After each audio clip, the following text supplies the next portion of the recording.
আসসালামু আলাইকুম।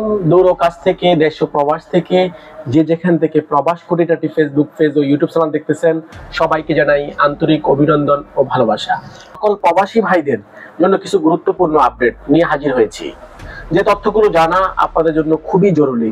যদি আপনি না জানেন, হয়তো আপনি বিপদে পড়ার সম্ভাবনাই রয়েছে বেশি। Calling visa. প্রথমত, কলিং ভিসা নিয়ে নতুন কঠোরতা শুরু হয়েছে। এখন থেকে কোনো এজেন্ট বা কোম্পানি ভুয়া চুক্তি করলে সরাসরি লাইসেন্স বাতিল হতে পারে। আপনারা যারা নতুন করে মালয়েশিয়াতে আসতে চান, অবশ্যই MLHD অ্যাপ্রুভ কোম্পানির নাম চেক করে তারপরে আপনি কলিং ভিসার জন্য মালয়েশিয়াতে অ্যাপ্লাই করবেন, নাহলে কিন্তু আপনি বিপদে পড়ার সম্ভাবনা 100%। অবৈধ অভিবাসীদের বিরুদ্ধে মালয়েশিয়াতে কিন্তু জিরো টলারেন্স। আপনারা জানেন যে মালয়েশিয়াতে 2024 সাল থেকে স্টারদের অপারেশন চলছে, এখনো প্রতিনিয়ত চলমান আছে মালয়েশিয়াতে ইমিগ্রেশন অপারেশন। অবৈধ প্রবাসীদেরকে জিরো টলারেন্স মালয়েশিয়া করতে চায়। তাই যারা অবৈধ আছেন, আপনারা খুবই সাবধানতা অবলম্বন করবেন। সম্প্রতি আপনারা জানেন, রাতে দিনে যেখানে সুযোগ পাচ্ছে ইমিগ্রেশন, সেখানে কিন্তু আনাচে কানাচে মালয়েশিয়ার সব জায়গায় অপারেশন দিচ্ছে। KL, সেলাঙ্গর, পেনাঙে বড় ধরনের অভিযান চলছে। অনেকে অবারেস্ট রান। মালয়েশিয়ান প্রবাসী ভাইরা, অবৈধ অভিবাসীদের বিরুদ্ধে অভিযান প্রতিনিয়ত চলছে। আপনারা জানেন 2024 সালে যে মালয়েশিয়াতে ইমিগ্রেশন অপারেশন শুরু হয়েছে, এই পর্যন্ত 25 এখন নভেম্বর মাস, অলরেডি নভেম্বর মাসের আজকে 28 তারিখ। পুরো বছরটা জুড়ে কিন্তু ইমিগ্রেশন মালয়েশিয়ার প্রত্যেকটা জায়গায় আনাচে কানাচে সব জায়গায় কিন্তু অপরাধী দিচ্ছে, অপরাধী চলমান। তাই যারা অবৈধ আছেন, খুব সাবধানতা অবলম্বন করবেন। এবং KL, সেলাঙ্গর, পেনাং, জোহর বারু প্রত্যেকটা জায়গাতে কিন্তু মালয়েশিয়াতে বড় বড় অভিযান চলছে এবং চলমান। এই অপরাধী চলমান থাকবে, কারণ মালয়েশিয়া থেকে বলা হচ্ছে যে মালয়েশিয়াতে অবৈধ অভিবাসীদেরকে রাখা হবে না। এই ব্যাপারে ওনারা জিরো টলারেন্স। তাই যারা বর্তমানে মালয়েশিয়াতে অবৈধ অভিবাসী আছেন, আপনারা জানেন যে মালয়েশিয়া সরকার নাম মূল্যে মাত্র 500 রিঙ্গিত জরিমানা দিয়ে নিজ নিজ দেশে প্রত্যাবর্তন করার সুযোগ দিয়েছে, যেটাকে আমরা সবাই চিনি সাধারণ ক্ষমা। তাই যারা অবৈধ আছেন, আপনাদেরকে আমি বিনীতভাবে অনুরোধ করব, আপনি অবৈধ না থেকে নিজের জীবনের ঝুঁকি না নিয়ে যদি আপনি মনে করেন, তাহলে আপনি আপনার নিজ নিজ দেশে প্রত্যাবর্তন করুন, নাম মূল্যে মাত্র 500 টাকা জরিমানা দিয়ে।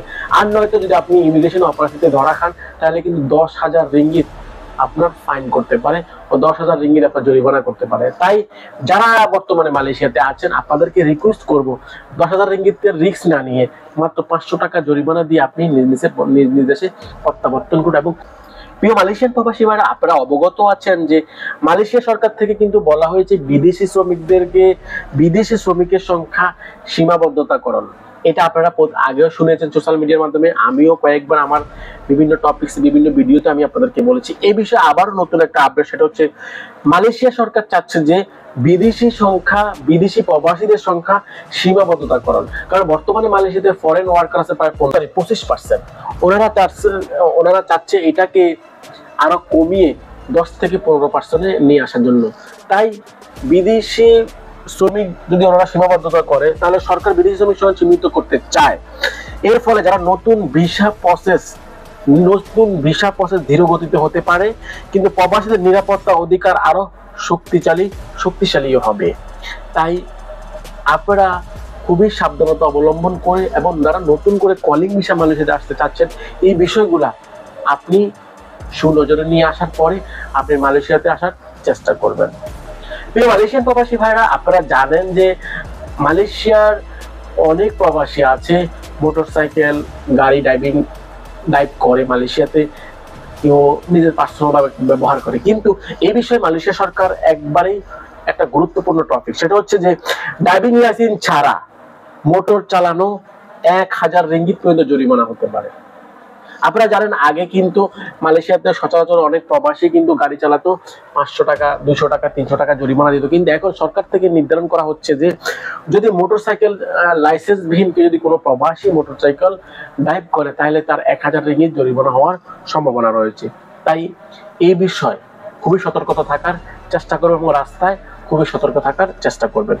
প্রিয় মালয়েশিয়ান প্রবাসী ভাইয়েরা, এই ছিল মালয়েশিয়ার গুরুত্বপূর্ণ যে আপডেট তথ্যগুলো। তবে এই আপডেট তথ্যগুলো আপনাদের জন্য খুবই জানা, খুবই ইম্পর্টেন্ট এবং খুবই গুরুত্বপূর্ণ, কারণ মালয়েশিয়াতে কলিং ভিসা চালু হওয়ার সম্ভাবনা প্রায় 85% অলরেডি কনফার্ম যে মালয়েশিয়াতে কলিং ভিসা চালু হবে। কিন্তু কলিং ভিসাতে চালু হওয়ার আগে আমরা যারা বাংলাদেশে অপেক্ষা করে আছি নতুন করে মালয়েশিয়াতে আবার কলিং ভিসা আসবেন, তাদেরকে এই বিষয়গুলো অবগত করার জন্য আসলে আজকের এই ভিডিওটা তৈরি করা। এবং যারা মালয়েশিয়াতে বর্তমানে অবস্থান করতেছেন এবং গাড়ির ড্রাইভিং লাইসেন্স, গাড়ি চালাচ্ছেন ড্রাইভিং লাইসেন্স ছাড়া, তাদেরকেও এই বিষয় অবগত করার জন্য আজকের এই ভিডিও। তো প্রিয় মালয়েশিয়ান প্রবাসী ভাইরা, আজকের মতো বিদায় নিচ্ছি।